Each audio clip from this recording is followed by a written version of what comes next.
50 people became 700 people. And I think I had about 180 design architects reporting to me. I became the not only head of architecture for Dubai, Middle East region, but eventually became the global head of architecture, which had over 1,500 people.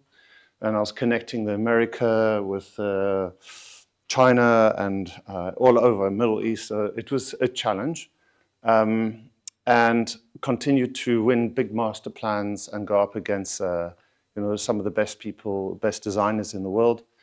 So I figured out that I had a talent for winning competitions and also managing people. I mean, this is also a very big challenge, I think, for anybody really, and particularly managing architects, which is it's kind of a bit more challenging than perhaps engineers, which I'm sure Carsten, who's my managing director over here, can attest to.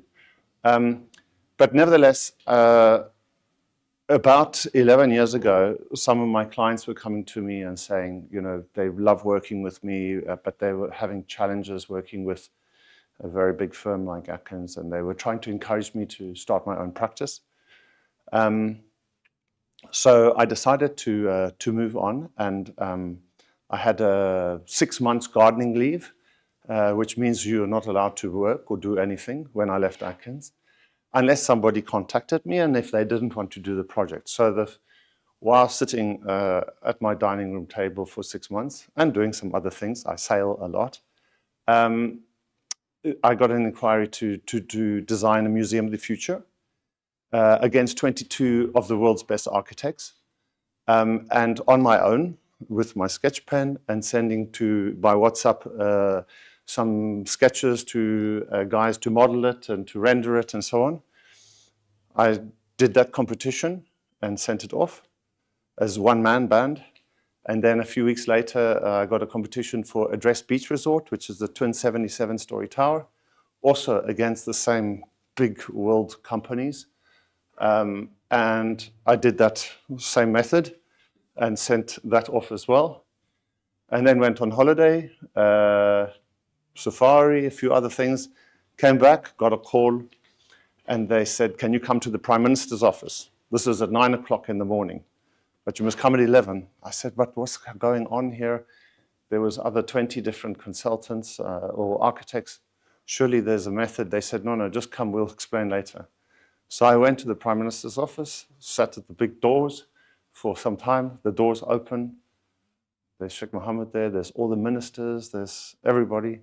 And only on the easels was the boards that I submitted. And they said, can you explain these boards? I went through them 20 minutes later. I finished. Then they came up, they shook my hand, they said, congratulations, you won outright. There was nothing else that came close to this. And you start tomorrow, you come back to this office and we get going.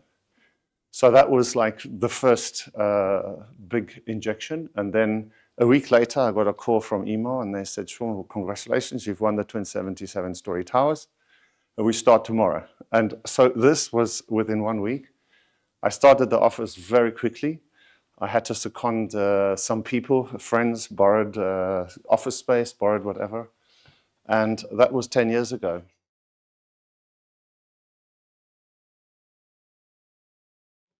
And then as a company, we say we create environmentally sustainable buildings. All of our projects are highly sustainable, whether they are zero energy, zero water, zero cooling. We have 2 or 3 projects like that. But even the ones where clients are not really interested with sustainability, we do as much as possible in terms of like passive design to try to reduce the energy consumption or recover it or something like that. Challenging the norm, this is what I spoke about earlier, where we get a brief, we look at the brief and we kind of say what's missing, or how can we supersize the brief? How can we turbocharge it and make a project something in that is still what the client expects, but there's something that heightens it, that either makes it mean that it will become the most desirable office or the most desirable hotel or residence to live in because of something. So that might be new things in the brief that we haven't yet thought about.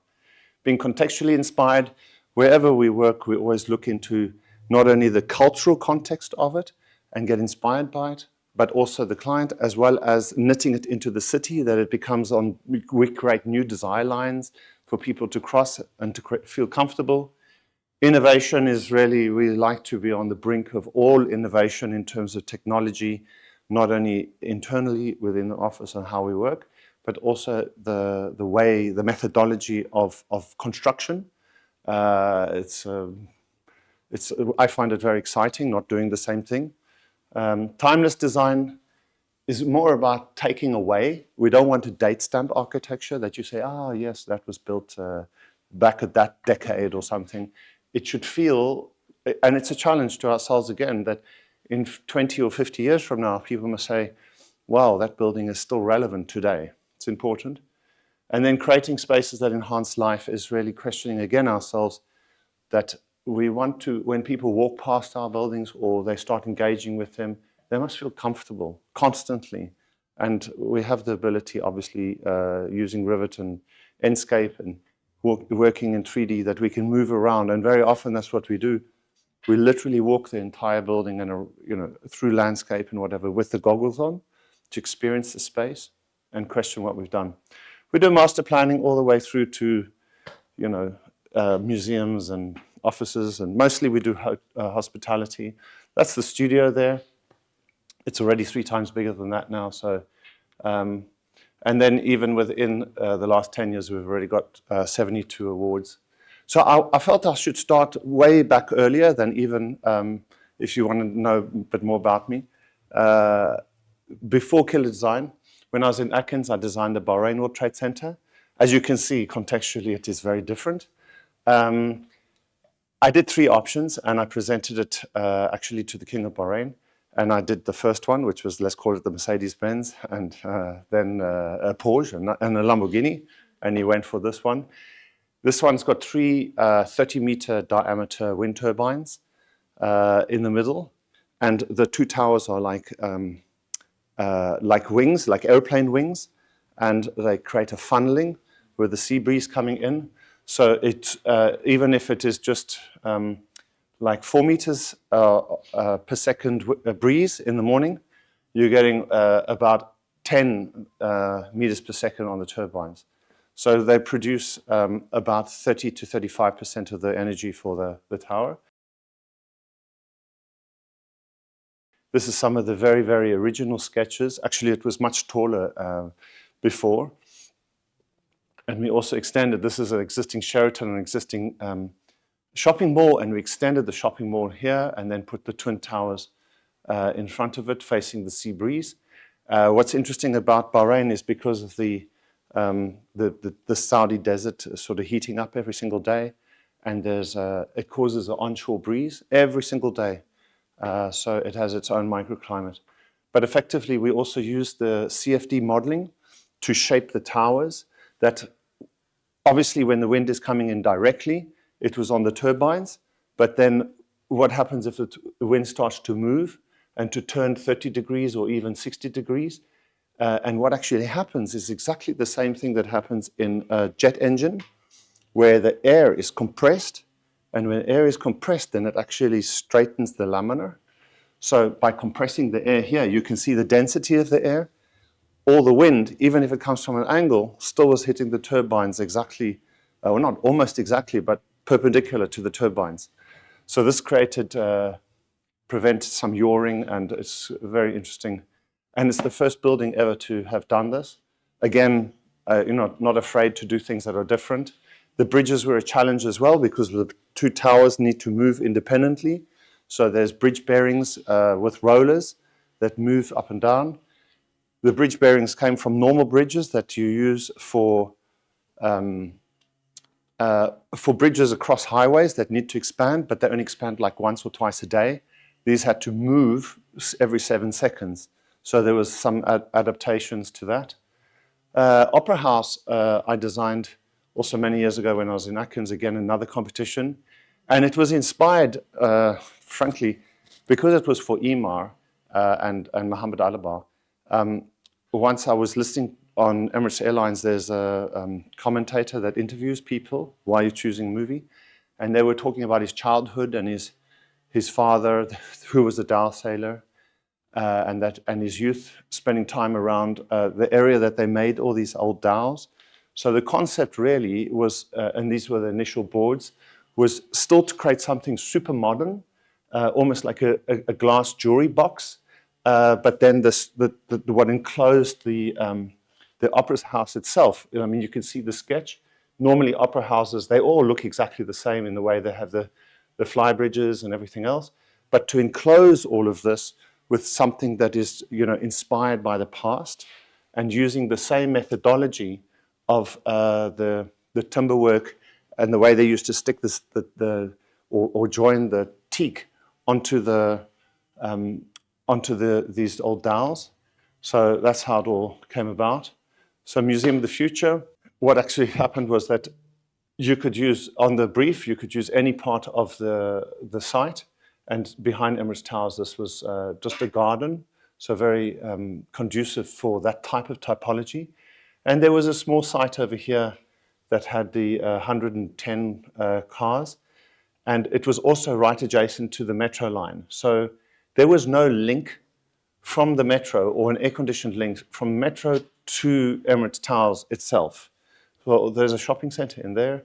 So I thought by putting the museum here, I could have a metro link that went through into the podium, and then from the podium into the Emirates Towers. So the Emirates Towers, they have the Prime Minister's office in the office building, and so many people working there. So then they would use that bridge to get to the metro. That once again, that's like knitting in the city grain and finding opportunities to do that. But then with the typology, if that museum, which is 30,000 square meters, so there's about 12 or 13,000 square meters of exhibition, and about 20,000 of car parking and MEP spaces and theater and restaurants and things, that would have been over, say, 2 floors or 3 floors here. But because it's on such a tiny site, it meant that the typology of this museum had to go vertical. Not too dissimilar to MoMA in London, or a few others which are in vertical buildings. So that became interesting, as you say, because now I needed to also, so this became a vertical typology, but the metro line is a viaduct sort of metro line, which is at 12 meters high. So I wanted to lift the museum up, because if it had been on the ground level and created a basement, then obviously this metro line would have cut across it. So because previously there were all these beautiful trees, you see that was the site originally, which was very green. And because Dubai is flat, when you're in the car, you don't really see the greenery unless you're in a building looking down. So I wanted to replace the greenery. And that's where I came up with the idea of creating this big park, which encloses all of the parking and all the MEP spaces and everything underneath. And that pushed the building up. And then the building itself stands proud on top of this car park. It's quite nice to bring in greenery because of the heat island effect as well.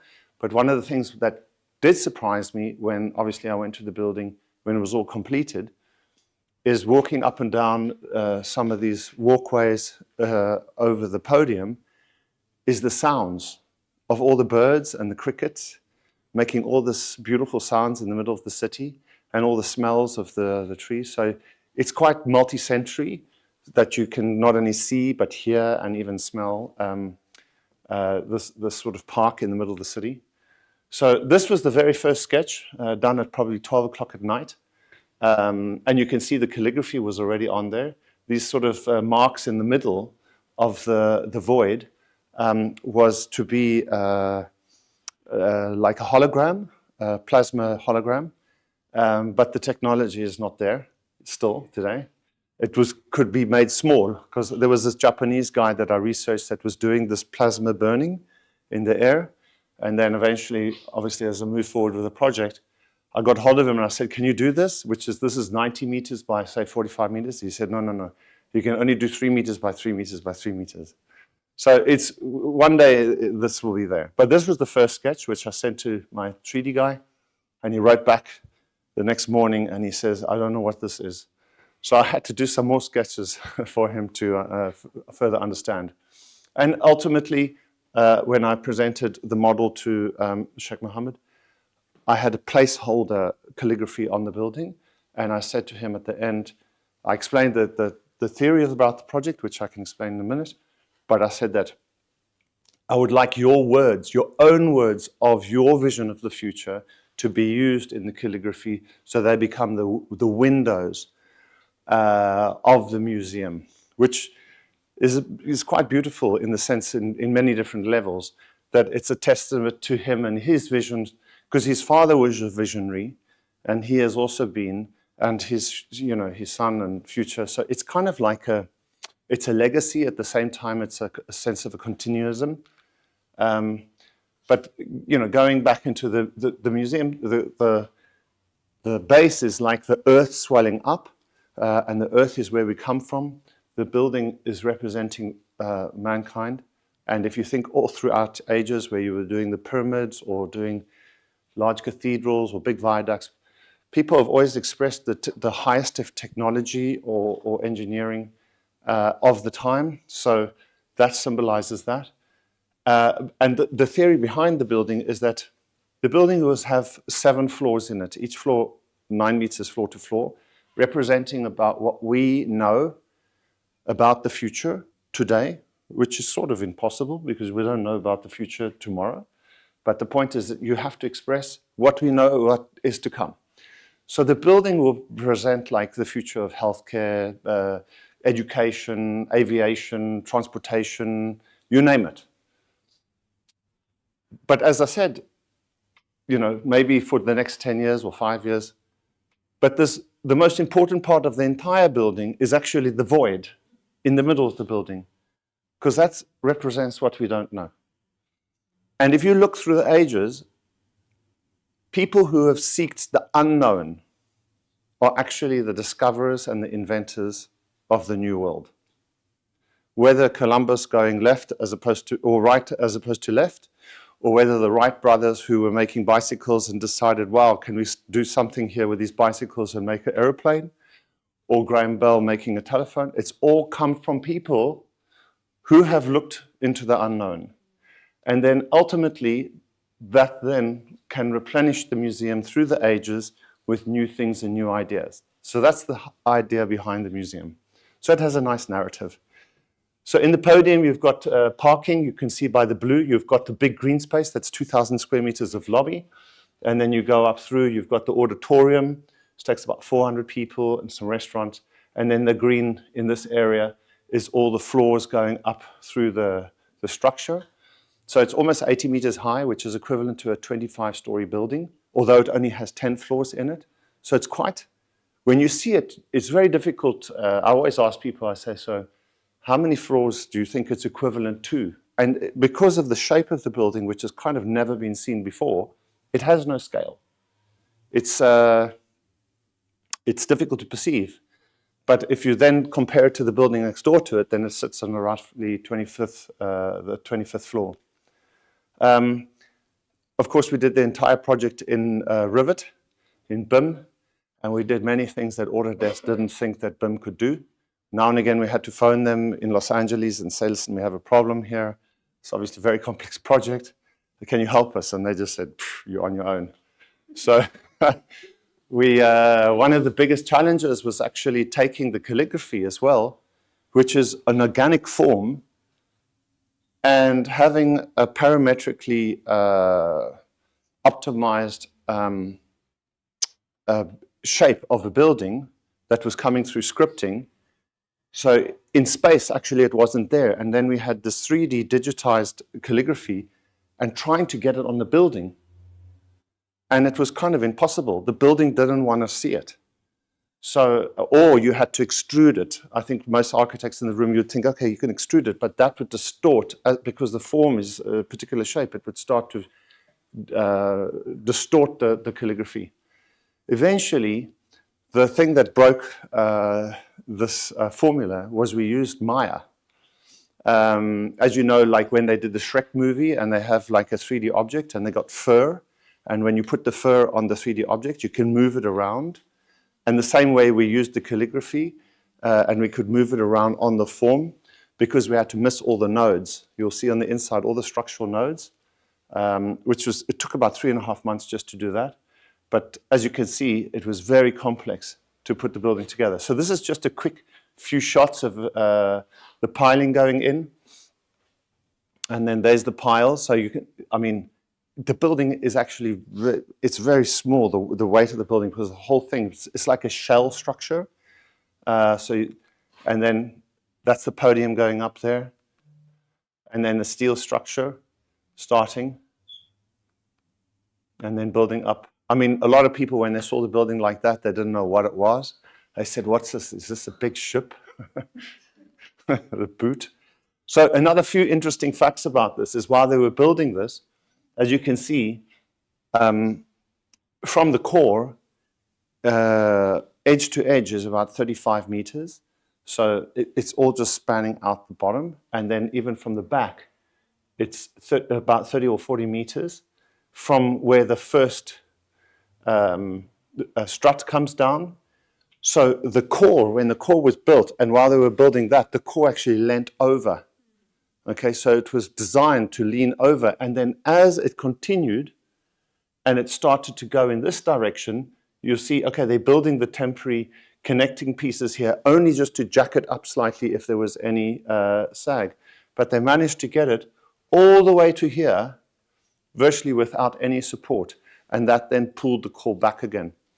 And ultimately, when they got to a point roughly here, so this was also unsupported, and the last pieces were put together, there was only about 100, and I think it was 115 millimeters, so this much difference between the two. So they just had to jack it up slightly, put the last pieces in, pull it down, and do the final welding. It was a very exciting project, actually, to be involved with. I mean, as an architect, you know, you tend to do the same things, but this is definitely not the same thing.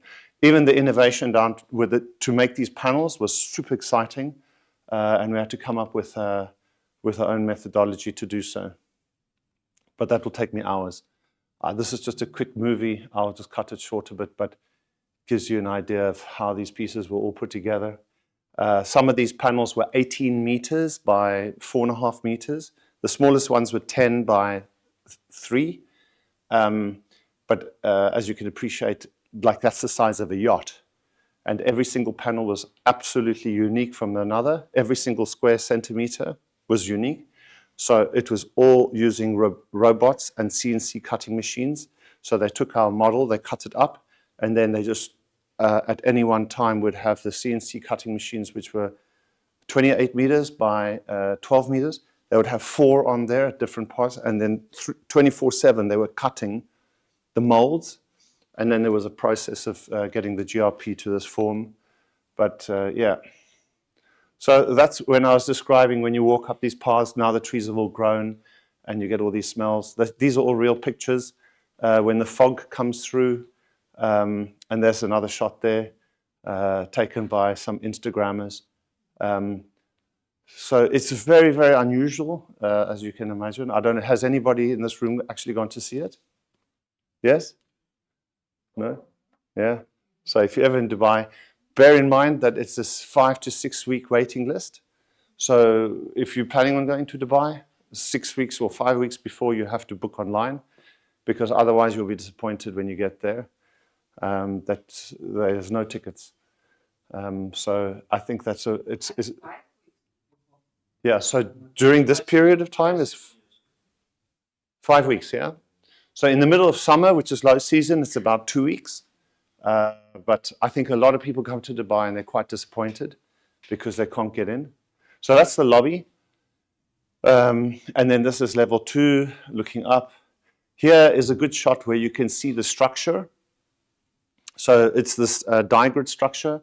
All of the pipes were 457 millimeters. And the only difference between them was the ones lower down, which took the greater stresses. They had 40 millimeters of steel on the pipe, and the ones on the top had 10. So it varied dependent on the stresses. And every single node, there's over 1,000 nodes, every single node is different. So when they made these nodes, they were 100% different from the other, which was also very interesting. We used laser a lot. on several buildings, even the manufacturing processes with lasers going over everything that was being made to make sure it was to the millimeter accurate. Another thing here, you can see we used the calligraphy to hide the nodes. So that took about 3 months. You can see like there's a node, there's a node, there's a node. We didn't want to see the nodes in the windows. So, but as you move the calligraphy around, there's rules with calligraphy. So you had to appreciate the rules, but at the same time, it affected all of the others. So we spent 3.5 months just moving everything around. One of my staff did that. He's very smart. And then during the detailed design, just before the final detailed design, we clicked on the structural model from the Bureau Happel, and we looked at the drawings, and all the nodes were back in the windows. At 11 o'clock at night, phone Bureau Happel, say, what the hell, there's something wrong with your model. We optimized the structure. We saved a few nodes. And we say, you joking? So we had to redo it all. Anyway, and that's looking up as well, and then back down. I think this picture, so here you can see the lobby, people down here, and then there's 3 floors between here and level 1, level 2, and then here you're looking up level 3, 4, 5, 6, and 7. 7th level, they decided not to fit out with any of the things, like this is part of the fit outs, these really interesting spaces. I won't go into them, but that's level 7. They're using this roughly 3-4 times a week. There's functions there, global functions that take the space, and it's pretty much full use. That's about 2,000 square meters. So this is the Address Beach Resort, which we also won of competition.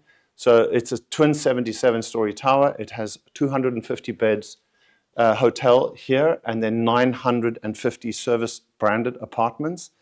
And again, we turned the building exactly on the east-west orientation, and that one move reduced the cooling loads by 40% on the building. This is just where it is. So the way I approached this and figured out how to beat the competitors is I kind of said, well, you know, if the skyline of Dubai Marina is all just these competing buildings of maybe 200 buildings or so, then what is it that one needs to do here? The brief actually asked for 2 towers, one of an 85 and another one of a 65.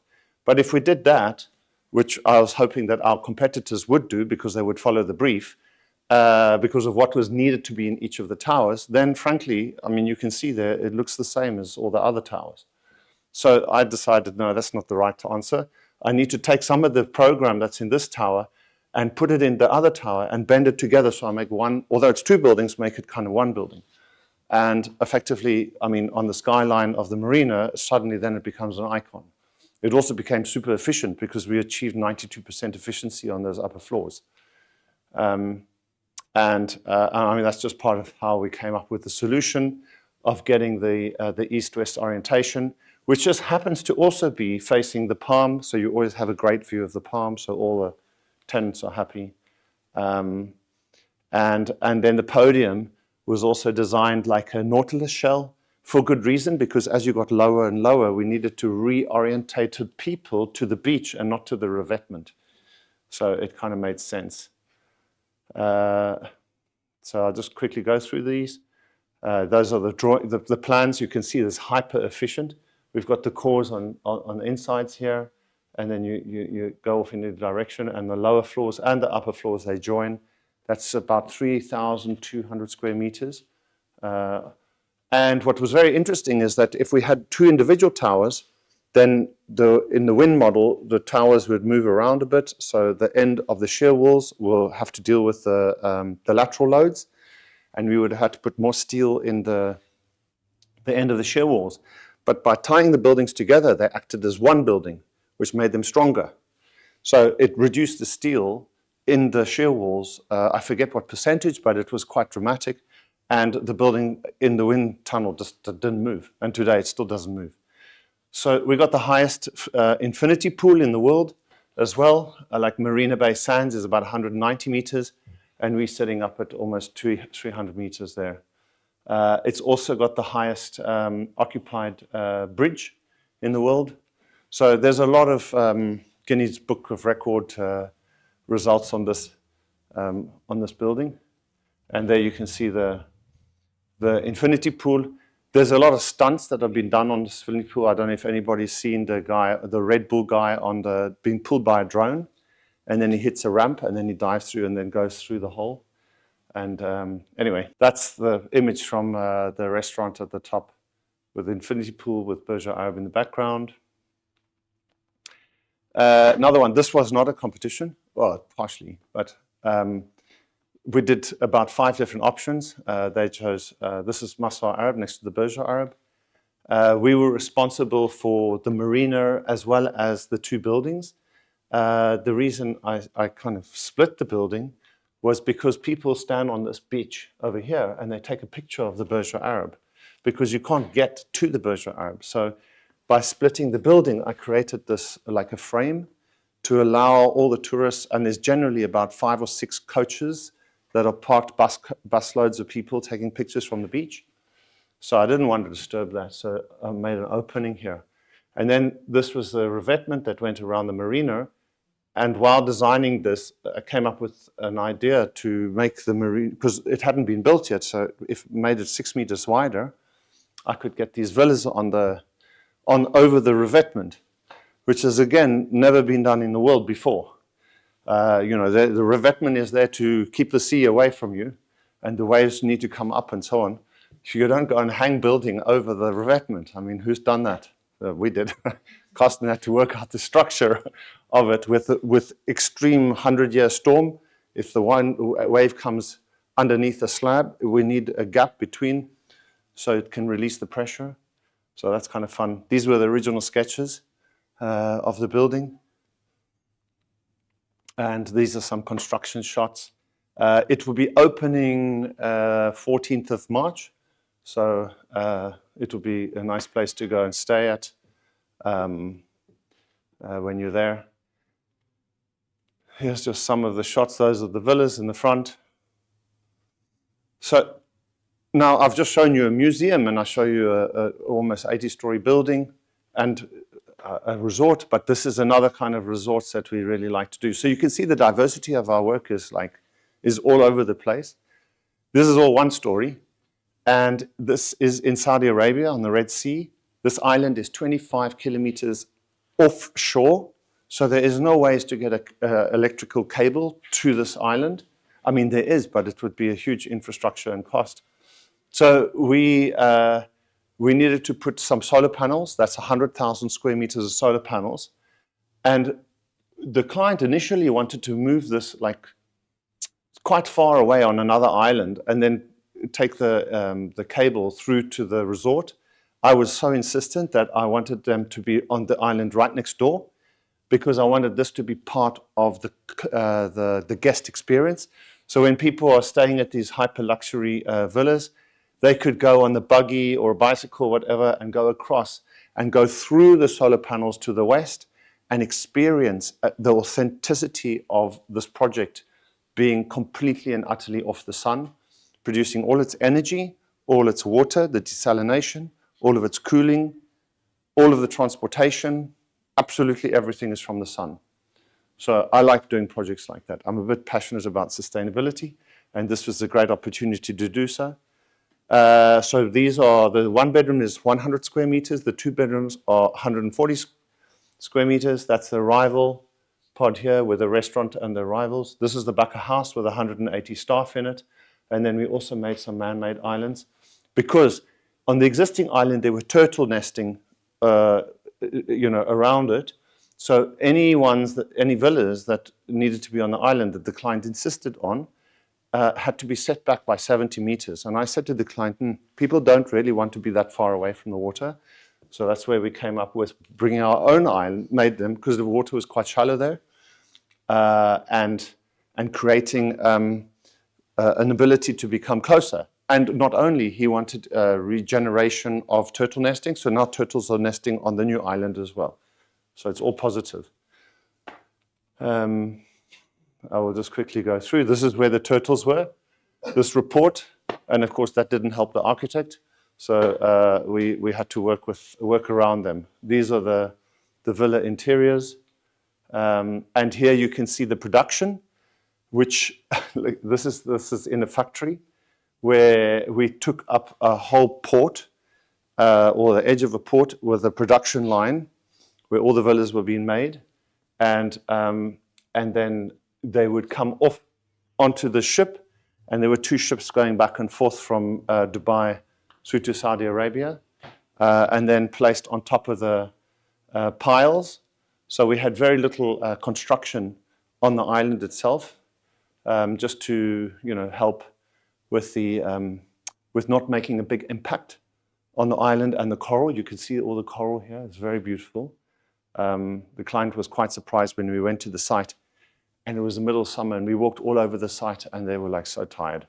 And we got back on the boat, and they said, "Have you seen the island yet?" And I said, "No, we've only seen half." And they said, "What do you mean?" They said, "Well, we haven't seen the bottom. We haven't seen the coral. We don't know where to put like the right things. We can't do a master plan if we haven't seen the coral." 2 weeks later, they said, "Come over. We got 100 tanks. We go diving." It was great. Best site trip I've ever done. Sharks? It's reef sharks, like 1.5 meters. Actually, I say that, but recently we went there a month and a half ago, and we went out to a piece of coral out here somewhere, where this is 35-meter drop here. So there's reef sharks there. They're small, but we were out there where it drops to 500 meters, and there were a few bigger-looking sharks that were not reef sharks. So yeah, I mean, it's opened about 2.5 months ago, and already hugely successful. It's one of the most Instagrammed and YouTube movies on a resort globally at this moment. Whoops. So here's just some close-ups. So we used fusion welding, where the stainless steel, it's 4mm stainless steel, which is all double bent. The client, the contractor, we worked with him during concept to come up with an idea how we can double bend at a mass speed of rate. So they were stretching it over molds.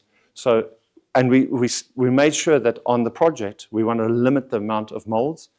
So we stuck to 18-meter diameter, 22 and 26. And no matter what program we have to use, even if we combine 2 or 3, we stuck with that just to keep the production rate low.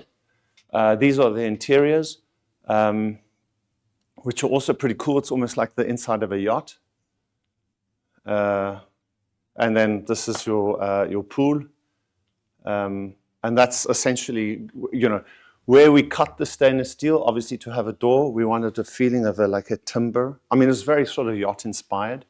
The theory behind this is go back to the original picture, is like a pearl necklace. Let me just, where is it? I don't know where it is. Anyway, it's almost like a pearl necklace with these pearls on the water. And because of the stainless steel, when you're near to them, you see the bottom half is just reflecting the color of the sea, and the top is reflecting the color of the sky. So the building kind of disappears. In fact, it doesn't really have a facade. It sort of just reflects whatever is happening, the sunset, the clouds. So it's constantly changing. And because the sharpest radius is actually over here, it squashes. So when you're standing on the revetment, on the boardwalk, and you take a picture, you're only about this big. Like if you bend a mirror, it makes you small, yeah? So it's pretty cool that way. That's the Japanese restaurant. So again, this was, I think it was 26 meter. Interiors are pretty cool as well. That's the adults pool. Again, looking down on the beach villas. So this is the big 4-bedroom. Bill Gates stayed there for a week with his family, but in some of the other villas. So people are quite intrigued by this project because it's very futuristic, but at the same time super sustainable. So some of the other interiors. In Maldives, we're doing, we did the full master plan. This is 4.5 kilometers long. That's a 4-star hotel with a marina and a back of house, 5-star hotel here, and then 5-star plus here. And I mean, this is now under construction. That's the entrance pavilion. Again, it's inspired by some of the creatures. So you can see the manta ray going there. And also it's just like the sea, you know, we use, some of our projects are quite rectilinear, but some of them are quite flowing. They all quite vary. I mean, I don't think we have a house style, but it's really about what's appropriate. That's the spa, which is an ordinary building, but then you get the guys that come with the bamboo. And I mean, they don't even work with drawings, you know, you just come back 2 weeks later and they'll have it like this. But if it's made not with bamboo, but with a contractor, you know, it's just different skill sets. So that intrigues us. In Saudi Arabia, in the Gulf of Aqaba, there's a mountainscape where it's got like this ravine. They call it a wadi. And we're creating this hotel here against the mountain. And even some of the rooms and the reception and everything has the raw mountain behind it. And then the spa is on this side. There you can see some people who will travel through this, almost like a portal. And then if you're at the spa looking at the hotel, it's just really reflecting that. This is a W Hotel in Mumbai. You can see the building is shaped like two hands, saying like namaste, which means welcome. And because it's a hand, we came up with the idea of using this paisley pattern, which is, you know, henna. So they call it mendi, and they use mendi for celebrations like weddings and birthdays and so on. So on surface one of the glass, we've got white ceramic frit in dots to make this pattern. So even when you're inside the building and you have a room of, say, 5 meters wide, 50% of it will have these swoops of that mendi pattern. So you still see through it, but at the same time, you're connected with the outside of the building. Here's a few more images. This one is in Elaine Road. It's a residential building that is, it's inspired, it's a Lamborghini branded. So it was inspired by the famous race where Lamborghini went against the Ferrari in the Italian mountains. So, but quite simple. I mean, all the cores are just straight. You know, all the shear walls are straight. And it's just truncating the top that makes the building quite cool. We're doing this thing we picked up about 3 years ago after COVID. A client challenged us and he said, you know, there was a core, you know, normal building with a core in it. And normally you have a corridor around there going into the different apartments. And at best you probably achieve roughly 80% efficiency of what you could sell air-conditioned space to the core and the corridor. And he said to us, if the view is there and you have this kind of building, like all building typologies, these apartments will have the best view. And those ones he can sell for the most. The ones on the side, they have a side view, so you have to go on a balcony and have a look. And then the ones at the back, he says, it's always a trouble trying to sell them, and he has to sell them even, not at cost, but almost. He says, I don't want this. He said, I challenge you to go and think about this and come up with this typology that somehow doesn't have this. Because if I get 100,000 square meters of sellable GFA, I want to sell 100,000. I don't want to have like 60% and then the 40% at the back I struggle with. So we went away and we came up with this idea. Instead of having a core inside of the building, we decided to throw the core away and create micro cores, blades. So breaking the core up that there is no corridor. So we got rid of the corridor entirely, which means 12% of a normal building that would have been corridor is now an apartment that they're selling. So you can do the maths on this, but you actually can do 2 buildings. It would take you 2 buildings to make the same profit as one, just by this matrix. So in other words, the core is it's almost like a shear wall that's got wider with the 2 elevators in the front that come right into the apartment directly. So you don't have a corridor. You go from the parking and you go straight up, and it's like a villa. So after COVID, everybody went home and they were all doing things, and they suddenly enjoyed home. They wanted the swimming pool, they wanted the trees, they wanted everything. So then what do? So it's like you take a villa and you pick it up and you have these blade walls and you stick them on to the structure. And I think we are now 9th building like this. The clients love it because this is essentially, I'll go to another, this is the spaces that you achieve in an apartment building. And it also means because they go all the way through, you've got the kids' bedrooms at the back, you have double volume in the front, as long as the master bedroom is also facing the view. It means 100% of all of your GFA is achieving the prime view. I mean, that's the sort of double volume spaces that we have in these villas. And then another 2 big towers on Shakeside Road. This is called Suffer 1. That's called Suffer 2. We wanted to bring biophilia and greenery back to the building, because if you're just in an apartment, you look out if there's a balcony there. If it's windy, you don't know. But if you have trees and they move, then you become more attached to nature. Birds hatch in, it becomes a little green haven. So we just use ordinary slabs, and then these are GRP they're pre-molded, and they just slip on and bolt on, and you put water, articulation, and drainage, and you can achieve all this greenery on the building, which I think I really love. And then the one opposite, that's 93 stories high. And it was, again, one very tight site with a huge amount of GFA, 130,000 square meters on a small site. So the one with the perfect view was higher, and then the one wrapping around the corner is lower. So it responds to the views. And these are some of the images. I mean, and then in the middle between the 2 towers, we also joined the top and bottom. We have this little unique pool. And that's just a quick.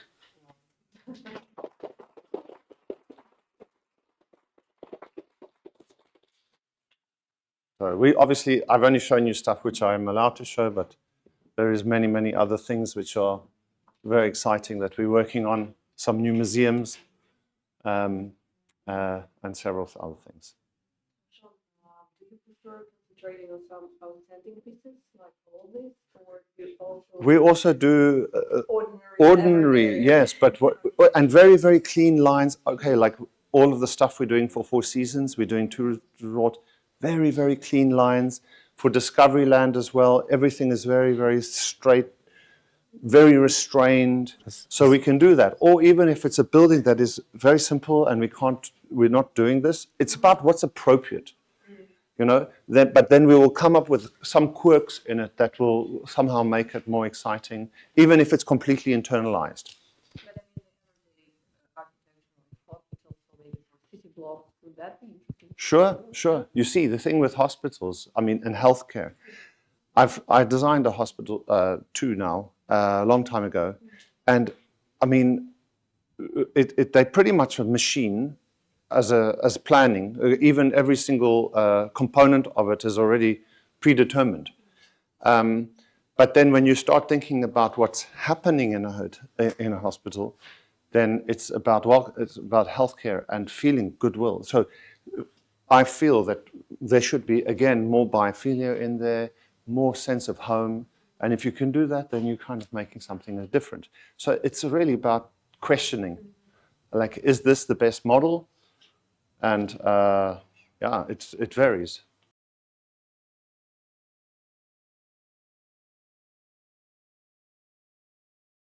Thank you for the talk. Your projects are amazing, and that amazes. It is the mainly architecture, but how do you work with the narratives? Who are your partners who fill up the museum with the storytelling? Okay, so for example, on the museum,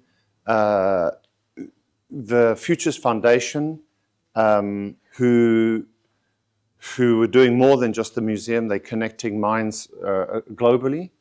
They had some incredibly smart people working with them who came up with the narrative for the interiors of what's in the museum. Now remember, those are going to change over time because ultimately the future is constantly changing. But nevertheless, for what is there at the moment, they came up with quite a bit of the narrative, and then they used quite a number of artists as well. And they worked with Atelier Brickner, from Germany who do a lot of museums, and they come up with narrative. We are currently doing another museum now, which I can't show you, unfortunately, but it is really gorgeous, and it's inspired by the cells of blood vessels, organic matter, to be honest. And Ottilia Bruckner are coming up with all of these ideas. So, and we work with them as well. We don't sit there and just like listen. We also sort of challenge them, and I think as a team, we work really well together. Thank you. I'm working on a neon project in Saudi Arabia. That little hotel that was in that wadi, that is in the Neom area, and we have a few other things. We're not working on the line. I know that many architects are, but that's not something we've been requested to, but it's not for me. Okay, thanks. Thank you, Shaun. Round of applause. Thank you.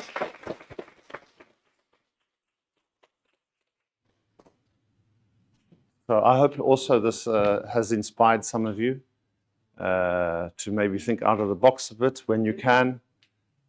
Sometimes it happens that you can come up with some super ideas, and sometimes it becomes a reality, and sometimes it doesn't. Trust me, everything that I've designed, there's at least many ideas which have never been built, but it's just the nature of us being architects and being in the development industry, but it's an exciting profession, I think, if you explore and you question. We have a very big responsibility as architects and developers. And from my sake, like just as an experience, right until the night before the Museum of the Future was open, or for example, like Masar Arab, which will open in the next month, we walk around as architects and even clients, developers, snagging things, all the things that need to be fixed and to make it all perfect. And so our responsibility goes through, you know, obviously the design and then the construction, but the real essence of that building is actually when it gets filled with people. So even like, for example, in the museum, I remember walking around on my WhatsApp group, all the problems, and telling them what my staff that were supervising, saying, oh, that's still wrong, and that's still wrong, and that's still wrong. The next morning at 9 o'clock, I was sitting at the little cafe, and the people coming in, and the smile on the kids' faces, and the grandparents all looking at things and giving the sense of that the unbelievable can become believable, and inspiring minds and hearts. That's our responsibility. Even when you walk around here in Moscow, it's a beautiful city, you see the tourists, you see them taking pictures of buildings and having experiences, and through that they're learning or falling in love or whatever. This is our responsibility, because people live in the things that we design, people work in them, people holiday in them, and I think now and again we have to reflect. Again, it's not just a job. It's one of the, I find it very exciting because, you know, what we do is significantly can change people's lives. So it's good to just reflect on that now and again. Thank you very much.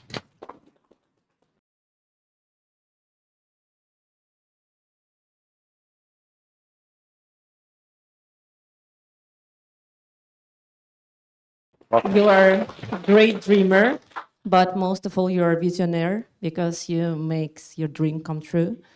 And thank you for sharing your experience, your thoughts, your philosophy. It was very precious and very inspiring for all of us. And thank you for your time that you're here and also online. Thank you. Thank you very much. And special thank you to Vashod Company, who took part in this event and because of whom we are all here together with Killa Design. Thank you. Thanks.